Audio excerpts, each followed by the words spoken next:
These kind of events are very rare to be seen on a day-to-day basis. First time, two grand events, WTUSA and IMC, coming together and showing the grandness of India. Telecom is the backbone of whatever we do. Prime Minister Modi ji wanted to connect every village, every home with the optical fiber, which we are doing. More than 95% of the villages, that means 6 lakh villages, are already connected with 4G mobile services. 5G, we are actually the fastest to roll out in the world. The 6G development has some concerns. So it's an honor for me to have you with us on our mini podcast at India Mobile Congress 2024. Grand event setup. This is the 8th edition. How is your experience, because you're the creator of this, to say so, in running this entire show and bringing all the stakeholders together? So much of joy around. How is your experience in creating and visiting it been? See, absolutely. These kind of events are very rare to be seen on a day-to-day basis, right? These are the kinds of events we used to see in US, Europe, those kind of stuff. But first time, two grand events, WTUSA and IMC, coming together and showing the grandness of India. From hosting to letting the people experience, the international community experience, and the local Indian community getting inspired is at the next level. So, and we can see this enthusiasm, the positive energy is quite palpable as you walk through these halls. So when you see people coming and learning the experience, it is no more limited to tech savvy people. I think we have all of the consumers here at one platform, young students, people who are the telecom users. So we see that people come and see innovation as an interesting part and get to know technology. How do you want to explain the audience about technology? We have seen the government talk about digital transformation. In realistic terms, if a youngster wants to ask you, what is digital transformation? Is it about me getting up and using a gadget? Is that what you're saying, we're digitally transformed? No. Digital transformation there are multiple aspects.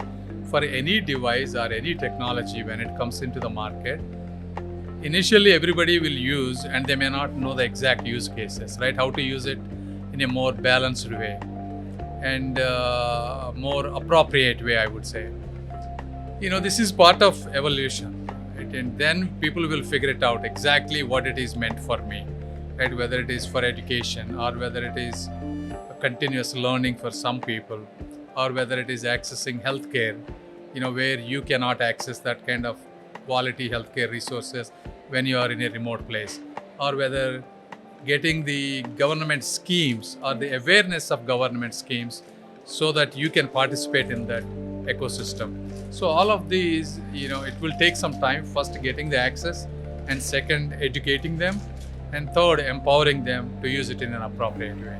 You think telecom has played a very big role in being an enabler of technology and also in digital transformation. How do you see telecom, telephones, all this telco world play an important role? See, telecom is the backbone of whatever we do, right? You need the 4G, you need a phone, you need a 4G, you need a 5G, you need the speed, you need the accessibility in all the areas, and at the same time you need affordability to make sure that you can access that information. So absolutely, telecom is the cornerstone of everything that we do.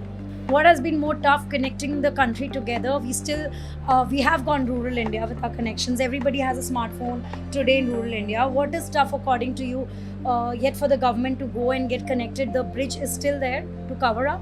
See, absolutely. See, if you look at India, more than 95% of the villages, that means 6 lakh villages, are already connected with 4G mobile services.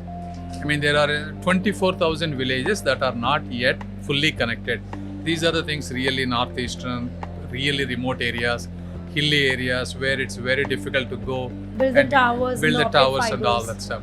And if you look at our 4G saturation project, we started working on that, and definitely within the next 6 months to a year, we will complete that so that 100% of the villages would be connected with 4G. At least 4G. At least 4G. You look at it like between the 4G and 5G, most 90 to 95% of the work can be done by 4G. So, and there is, high complexity, high scale things that you cannot do with the 4G. And very professional latency required is not for the rural India. Not for the rural India. Yes. So, we're not missing that much, but the idea of connecting with optical fiber, it will create one, the very high speeds, complex things that they wanted. Second, redundancy. It creates more redundancy so that if something happens to this tower structure, you will have a fiber structure.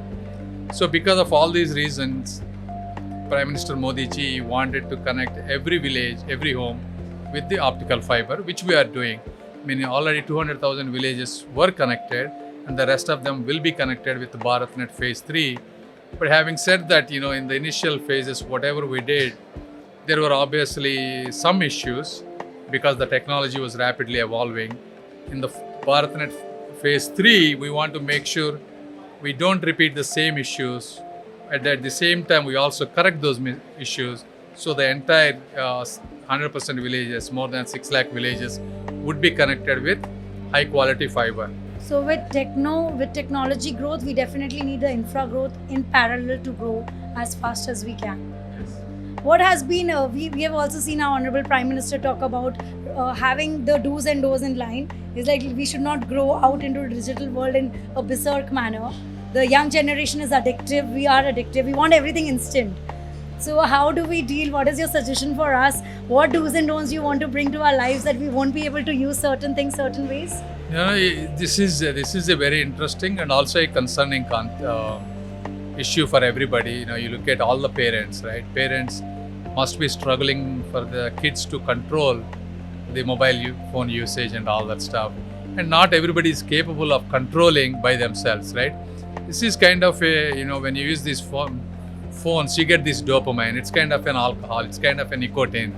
It's an addictive. There is no kind of destroying your youth population also bit by bit. It is, but this is where mobile de-addiction centers. Some of these, now I wouldn't say everybody is addicted, but there are a certain percentage of people, just like alcohol, right? People, a lot of them drink meaningfully, but some others becomes alcoholic addicts, right? So same thing with the mobile phone. There is a small percentage of people that can really get addicted, and we have to think about what we should do. I mean, we're not there yet. We're in the process. First, we're empowering so that 80-90% of the people can really get the benefit out of it. Then the 10-15% of the people where it's really a problem, then we have to find an effective solution for those. From the 5G successful rollout, which has really been a great success, how quickly it has been adapted to all the phones and the network has reached out to everyone. Are there any learnings for your 6G rollout plan?